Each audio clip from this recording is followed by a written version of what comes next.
Assalamualaikum warahmatullahi wabarakatuh. Inna Allah wa malaikatahu yusholluna 'alan nabi ya ayyuhalladzina amanu shollu 'alaihi wa sallimu taslima.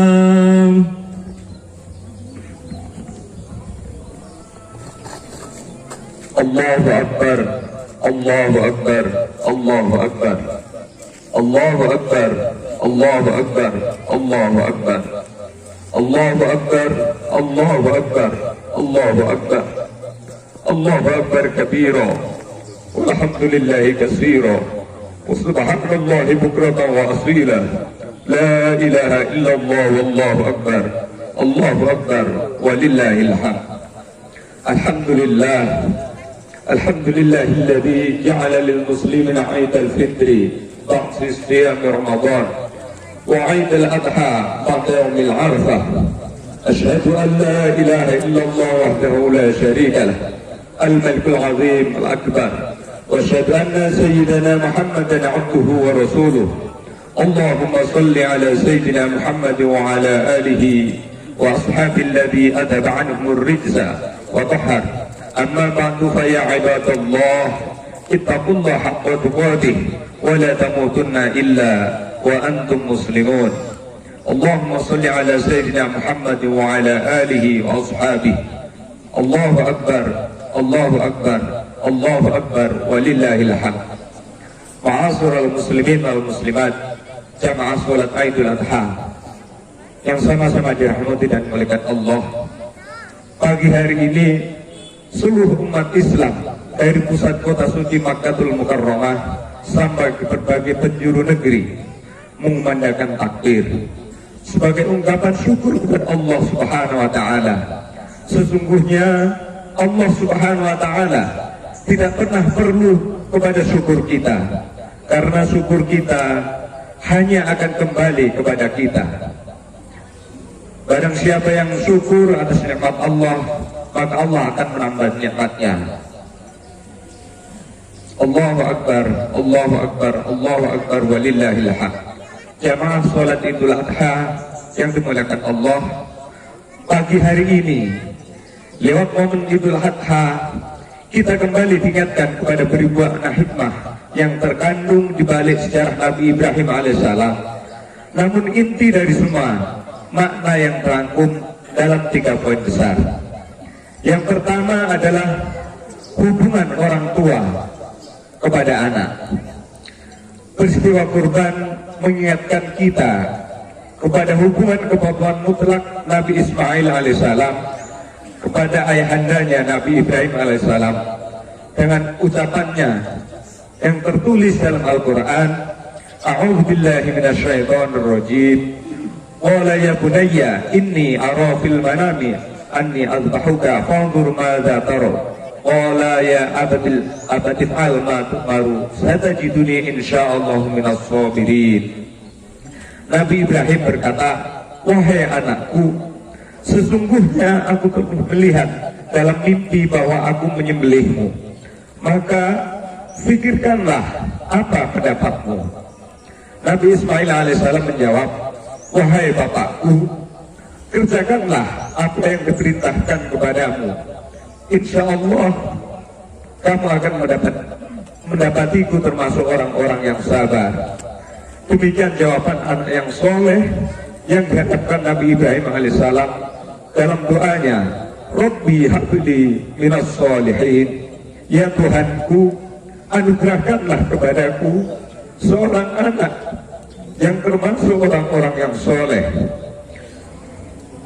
Peristiwa menyentuh hati dan perasaan ini mengajak kita untuk melihat kembali bagaimana anak-anak kita sudah kita didik menjadi anak yang patuh dan taat mengikuti perintah Allah Subhanahu wa taala. Sudahkah kita mendidik anak-anak kita dengan menjalankan perintah agama? Ma'asyiral muslimin, jamaah salat Idul Adha yang dirahmati Allah, anak adalah amanah. Dengan anak kita bisa masuk surga. Rasulullah Sallallahu Alaihi Wasallam bersabda, man 'ala salasa banatin wa zabbahunna wa zawjahunna wa ahsana ilaihinna falahul jannah. Siapa yang merawat 3 anak perempuan, ia dididik dengan baik, ia dinikahkan dengan orang baik, maka surgalah baginya. Dengan anak maka amal menjadi mengalir. Idza mata ibnul insan qata amaluhu illa min salasin shadaqatin jariyatin aw ilmin yurtafa'u bihi aw waladin shalihin yad'u lah. Apabila manusia mati, maka putuslah semua amalnya kecuali 3 hal. Yang pertama, sedekah jariyah. Yang kedua, ilmu yang bermanfaat. Dan yang ketiga, anak yang soleh yang selalu mendoakan kepada orang tuanya. Tapi ingatlah jamaah sekalian, disebabkan anak juga kita akan masuk ke dalam nerakanya Allah Subhanahu wa taala. Na'udzubillah summa na'udzubillah min dzalik. Rasulullah sallallahu alaihi wasallam bersabda, "Salasatun qad haramallahu alaihimul jannah, mudminul khamri wal 'aqu wat tayyib alladhi yaqirru fi 'anil al-khabath."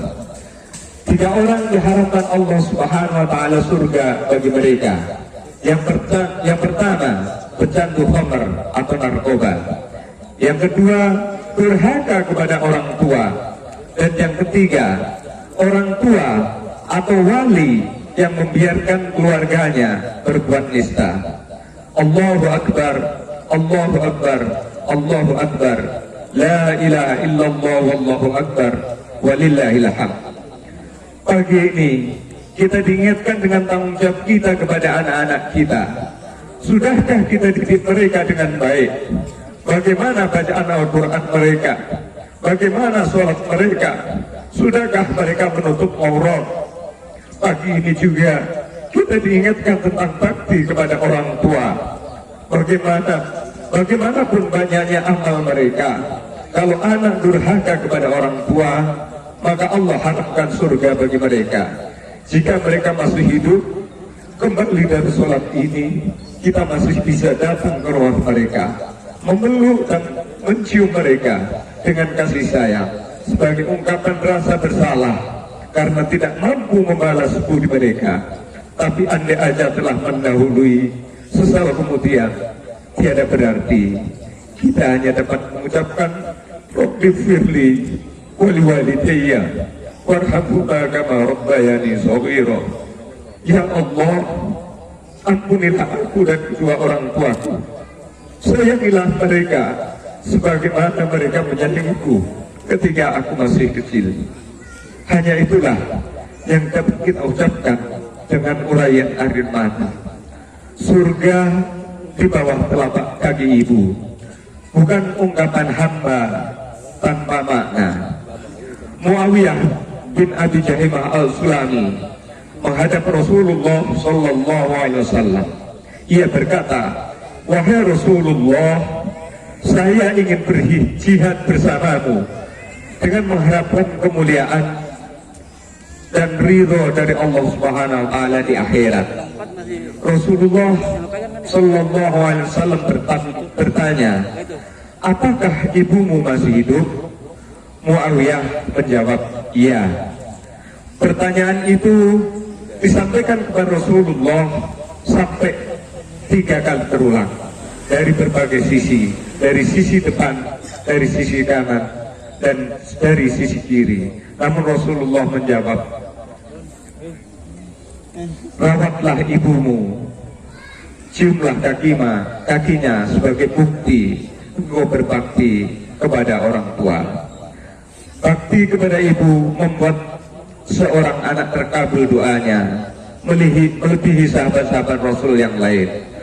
Suatu ketika Rasulullah sallallahu alaihi wasallam berkata kepada para sahabatnya, "Inna rajulan ya'tikum min Yaman, yuqalu lahu Uwais, la yad'u bil Yaman, wa ra'amin lahu qad kana bihi bayadun, fada'allahu fa'adhabahu anhu illa qaw'at dina aw dirham wa fan lakiyahu minkum falyastaghfir lakum." Ada seorang laki-laki Rasulullah menyampaikan kepada para sahabat, ada seorang laki-laki, ia akan datang kepada kamu. Ia berasal dari Yaman, namanya Uwais. Ia tidak bisa meninggalkan zaman saat itu karena ia merawat ibundanya. Ia pernah terkena penyakit supak warna putih pada kulit. Ia berdoa kepada Allah Subhanahu wa taala, maka Allah Subhanahu wa taala menghilangkan penyakit itu, kecuali hanya tertinggal sebesar uang logam dinar atau dirham. Siapa di antara kamu yang berjumpa dengannya, maka mintalah doa kepadanya agar Allah Subhanahu wa taala mengampuni kamu. Bayangkan seorang hamba yang lemah, jauh dari Rasulullah sallallahu alaihi wasallam, tapi doanya kabul, mengalahkan doa para sahabat Nabi. Bahkan para sahabat Nabi pun diminta agar memohon doanya. Doanya dikabul karena baktinya kepada ibunya, tanpa mengesampingkan makna dari ayah. Rasulullah sallallahu alaihi wasallam bersabda, "Anna rajulan qala ya Rasulullah, inna li malan wa waladan, fa inna abi yuridu an yajtaha mali faqala tawama luka li abika."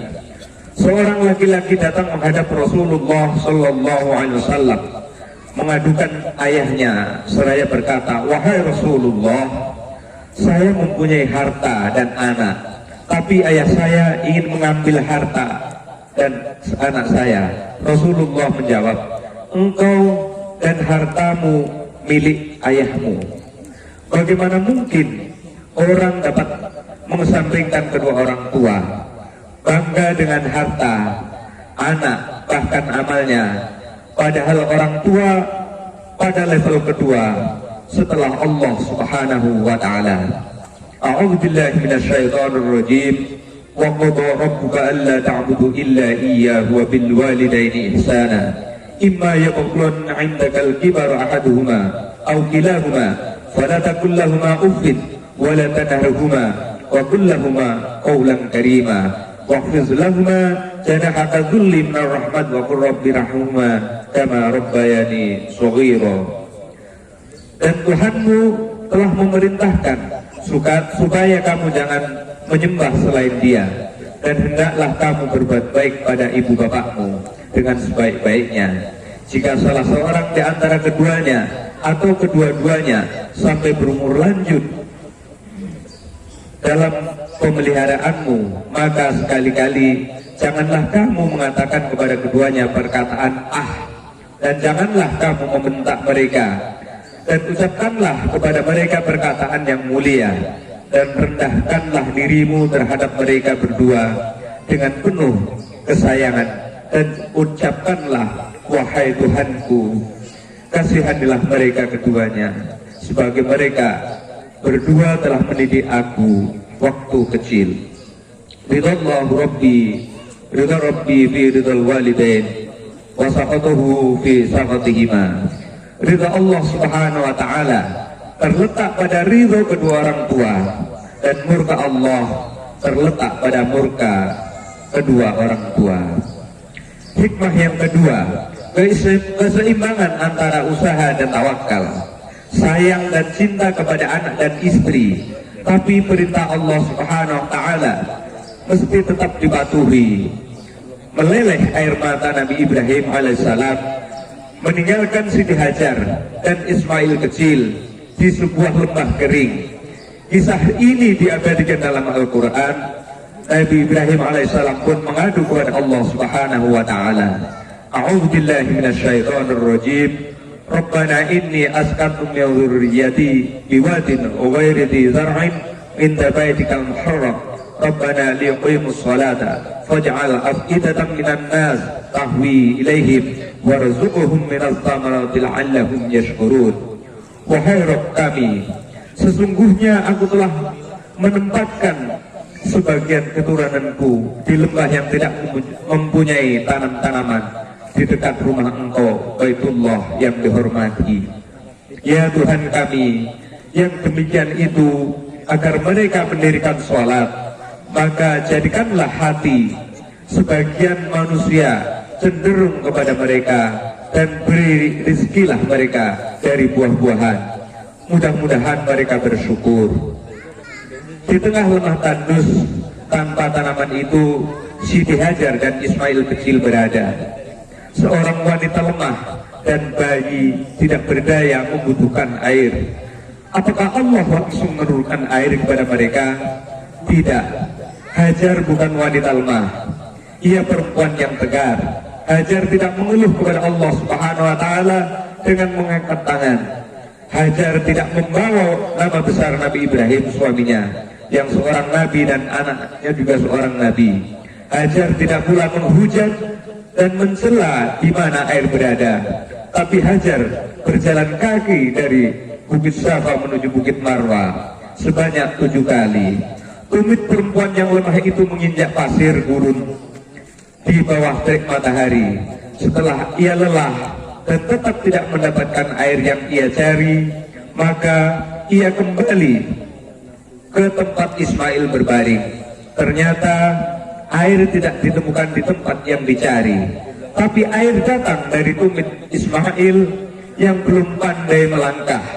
Dan kisah ini tersirat sebuah makna yang sangat mendalam, yaitu pentingnya berusaha sekuat tenaga dan seoptimal mungkin untuk mencari apa yang kita inginkan, karena Allah tidak langsung memberi tanpa ada usaha. Demikian juga perubahan menuju kehidupan yang lebih baik yang kita inginkan tidak akan terwujud kecuali ada keinginan dan perbuatan yang kita sendiri harus lakukan. Allahu Akbar, Allahu Akbar, Allahu Akbar.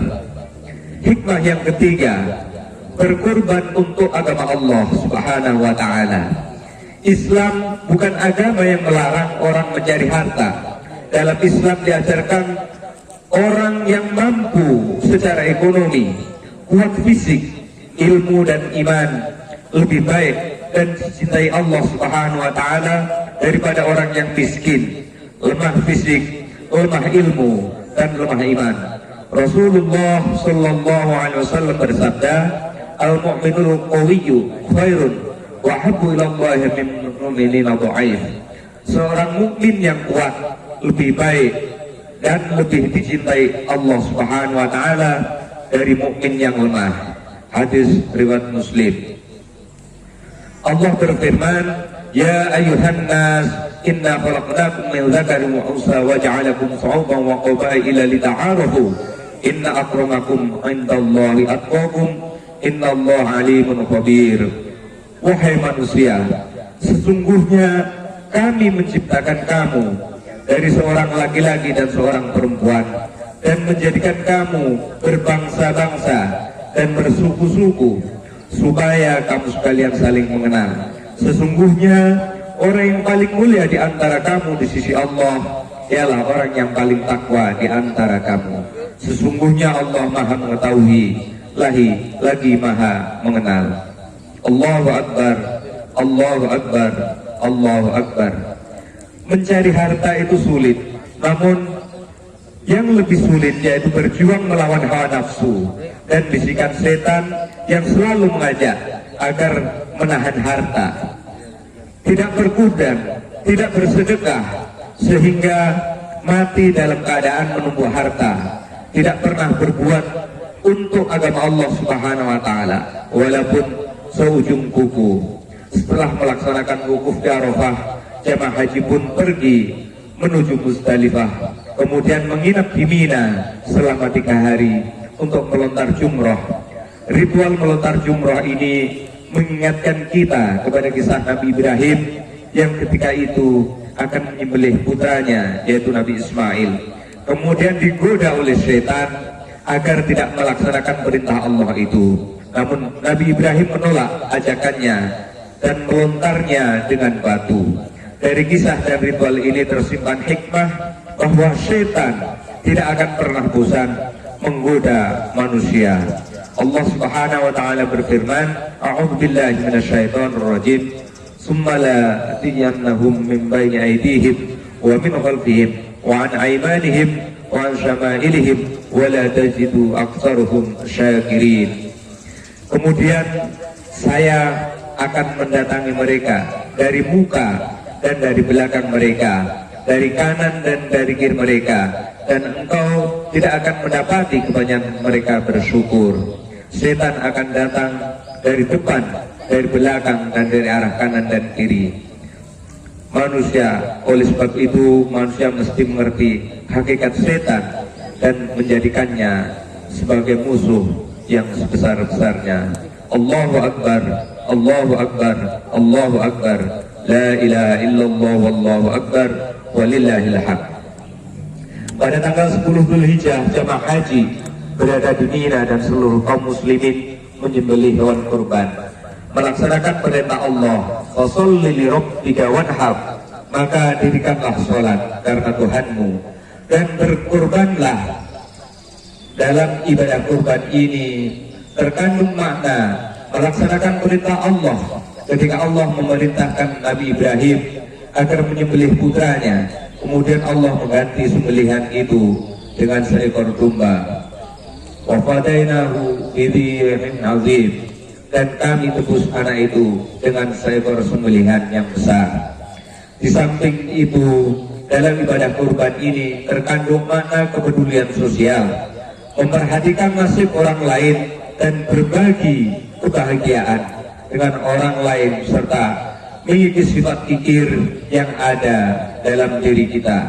Allah berfirman, wa may yuqa shuhha nafsihi fa ulaika humul muflihun, dan siapa yang dipelihara dari kekikiran dirinya, maka itulah orang yang beruntung. Ibadah kurban juga mengisyaratkan kepada makna menyembelih sifat binatang yang ada dalam diri manusia, sifat rakus, tamak, tidak peduli sesama, dan sifat-sifat binatang lainnya. Allahu Akbar, Allahu Akbar, Allahu Akbar, walillahil hamd. Di akhir khutbah ini, mari sama-sama kita melaksanakan perintah Allah Subhanahu wa Ta'ala. Yang pertama yaitu bakti kepada orang tua. Beruntung bagi kita yang masih ada orang tua, yang sudah tidak akan terhalang, karena anak soleh akan selalu mendoakan kepada kedua orang tua kita.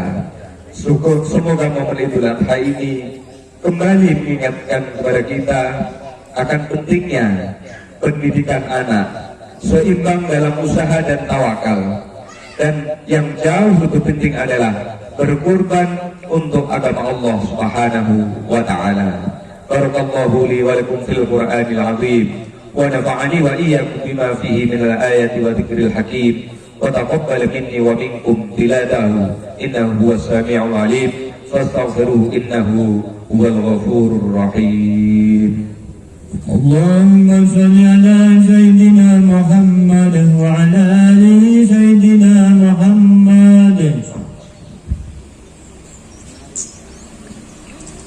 Allahu Akbar, Allahu Akbar, Allahu Akbar, Allahu Akbar, Allahu Akbar, Allahu Akbar, Allahu Akbar kabira, walhamdulillahi katsira, wa subhanallahi bukratan wa asila, la ilaha illallah wallahu akbar, Allahu Akbar, walillahil hamd. Alhamdulillahilladzi ala ihsanihi wa ala taufiqihi wa imtinanihi, wa asyhadu an la ilaha illallah wahdahu la syarika lah, wa asyhadu anna sayyidana Muhammadan abduhu wa rasuluh adda'a ila ridwanihi. Allahumma shalli ala sayyidina Muhammad wa ala alihi wa ashabihi wa sallim tasliman katsira. Amma ba'du, fa ya ayuhan nas ittaqullah fima amara wa nahaa amma naha wa zajar. Wa'lamu anna Allah amarakum bi amrin bada'a bi nafsihi wa sana bi malaikatihi bi qudsihi, wa qala ta'ala inna Allah wa malaikatahu yusalluna 'alan nabi ya ayyuhalladzina amanu sallu 'alaihi wa sallimu taslima. Allahumma shalli 'ala sayyidina Muhammadin sallallahu alaihi wasallam wa 'ala ali sayyidina Muhammad wa 'ala anbiya'ika wa rusulika wa malaikatil muqarrabin, warḍallahu 'anil khulafa'ir rasyidin أبي بكر وعمر عثمان وعلي وعن بقية الصحابة والتابعين التابعين لهم بإحسان إلى يوم الدين وارض عنا معهم برحمتك يا أرحم الراحمين. اللهم اغفر للمسلمين والمسلمات والمؤمنين والمؤمنات الأحياء منهم والأموات. اللهم أعز الإسلام والمسلمين وأذل الشرك والمشركين وانصر عبادة الموحدين وانصر من نصر الدين واحمل من خذل المسلمين ودمر أعداء الدين وعلي كلمتك إلى يوم الدين.